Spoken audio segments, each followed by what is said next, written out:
makinta bayo. Bayo kamera. Sok kamera di asik makinta. Bayo. Deh. Bayo ifale sabo.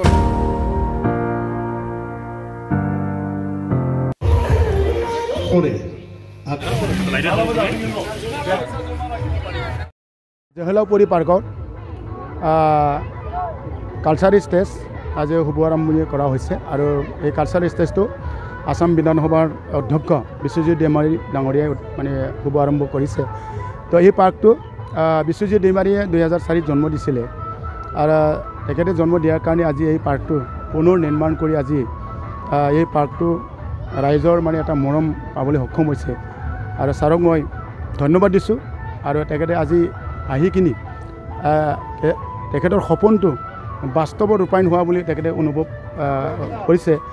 আৰু বিশ্বজিৎ দৈমাৰী ডাঙৰীয়াৰ এই পাৰ্কটো জন্ম দিয়াৰ উদ্দেশ্যটো আছিলে যাতে এই অঞ্চল বহুতো মানে পিছপৰা অঞ্চল আছিল, যাতে এই পিছপৰা অঞ্চলতো কিবা এটা কৰিব পাৰে এই হিচাপে তেখেতে মানে এই পাৰ্কটো জন্ম দিছিলে।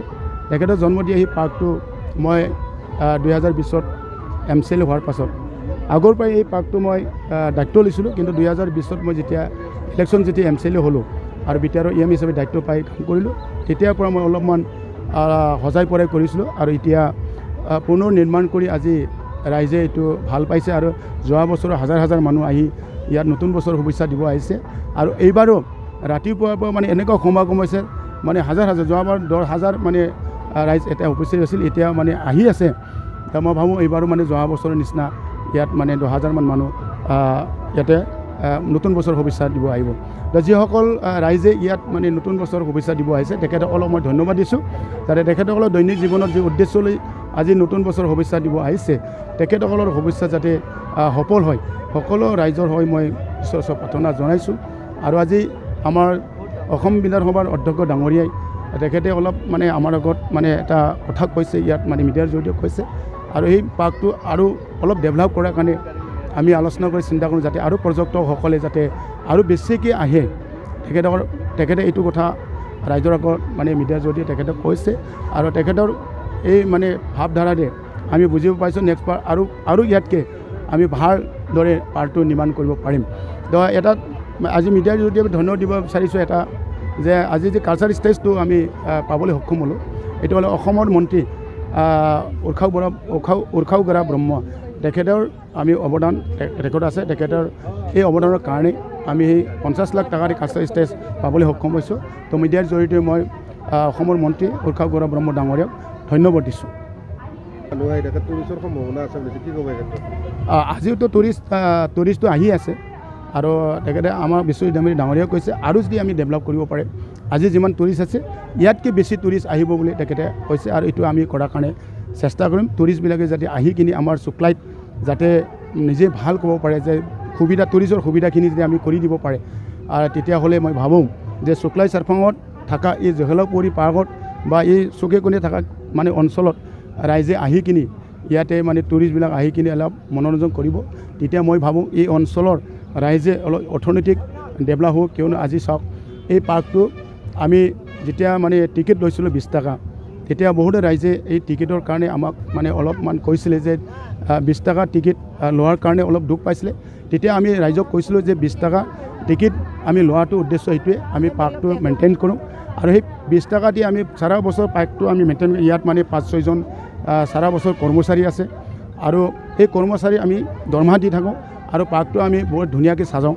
এই 20 টকা টিকেটৰ পাছত আপোনালোকে জানি সুখী হ'ব ইয়াত মানে কিমান দোকান আছে, এই দোকানবিলাকো এই পাৰ্কৰ দ্বাৰা চলি আৰু ইয়াত মানে বাহিৰত চাব আপোনালোকে এই ৰিক্সাবিলাক আহি যায় আছে, এই ৰিক্সাৰ পৰিয়ালবিলাক চলি অটো ভেনবিলাকৰ পৰিয়াল চলি, ঠিক তেনেকুৱা এই 20 টকা মানুহ ৰাইজে ভাল পাই যে পাৰ্কৰ টিকেট কাটাৰ পাছতে আমি পাৰ্কটো ধুনীয়াকৈ সজাই আছোঁ। ইয়াৰ কাৰণে ৰাইজক অনুৰোধ ৰাখিছোঁ যাতে এনেকুৱা যদি আমাক সহায় কৰি থাকে, এইখিনি মই ৰাইজক অনুৰোধ ৰাখিছোঁ। খুব ভাল লাগিল এই পাৰ্কত আহিছোঁ। আমাৰ ৰণেন নাৰ্জাৰী ডাঙৰীয়া লোকেল MCLA আৰু BTCৰ EM তেখেতে সেই পাৰ্কখন যথেষ্ট মানে উন্নত কৰিলে আৰু যিটো চবকে আকৃষ্ট কৰে। অকল আমাৰ তামোলপুৰ বা বাক্সা ওদালগুৰি মাত্ৰ নহয়, বহুত দূৰ দূৰণিৰ পৰা ইয়াত মানুহ আহে, নলবাৰী ৰঙিয়া চাৰিআলি বা মংগলদৈতো আহিয়ে বাহিৰৰ পৰাও ইয়াত আহি থাকে আৰু টাইম পাছ কৰিবলৈ ভাল। অকল পাৰ্ক নহয়, শুক্লায়ত মানে বহুত মুকলমূৰীয়া জেগা গতিকে এই ক্ষেত্ৰত তেখেতক মই ধন্যবাদ জনাইছোঁ যে তেখেতে ৰাইজৰ মানে এটা কি কয় বিনোদনৰ কাৰণে ইয়াত যে মানে যিখিনি উদ্যোগ ল'ব লাগিছিলে সেয়া মানে উদ্যোগ লৈ পেলাই আজি ইয়াত ফুলনি বাগিচাকে ধৰি ইয়াত মানে কিছুমান বিপণী ইয়াত স্থাপন কৰাৰ লগতে আজি মঞ্চ এটা তৈয়াৰ কৰি সেইটো উদ্বোধন কৰিলে য'ত ইয়াত কালচাৰেল ফাংচন হৈ থাকিব আৰু অঞ্চলৰ আৰ্টিষ্টবিলাকে তেওঁলোকৰ মানে টেলেণ্টটো ইয়াত প্ৰকাশ কৰি থাকিব পাৰিব আৰু মানুহেও ইয়াত আহি ফালে উপভোগ কৰিব পাৰিব গতিকে তাৰ কাৰণে ধন্যবাদ জনাইছোঁ তাক যদি ৰাইজে সঁহাৰি জনায় ৰণেন নাৰ্জাৰী ডাঙৰীয়াক মই ভাবোঁ শুক্লাই অঞ্চলটো এটা টুৰিষ্ট প্লেচ হিচাপে মানে ভৱিষ্যতত আৰু গঢ় লৈ উঠিব ইয়াৰ গোটেই মানে অঞ্চল ইয়াৰ বসবাস কৰা মানুহ তেওঁলোকৰ যিবিলাক মানে কি কয় সংস্কৃতি খোৱা লোৱাৰ পৰা আৰম্ভ কৰি মানে নাচা তেওঁলোকৰ মানে পিন্ধন এই চবটোৱে মানুহক এট্ৰাকশ্যন কৰে আৰু সেইটো লৈ ফালে আমি এটা টুৰিষ্ট ইণ্ডাষ্ট্ৰী হিচাপে এই শুক্লাই অঞ্চলটো আমি গঢ় দিব পাৰোঁ আৰু ৰণেন নাৰ্জাৰীৰ নেতৃত্বত মই ভাবোঁ নিশ্চয় সেয়া হৈ উঠিব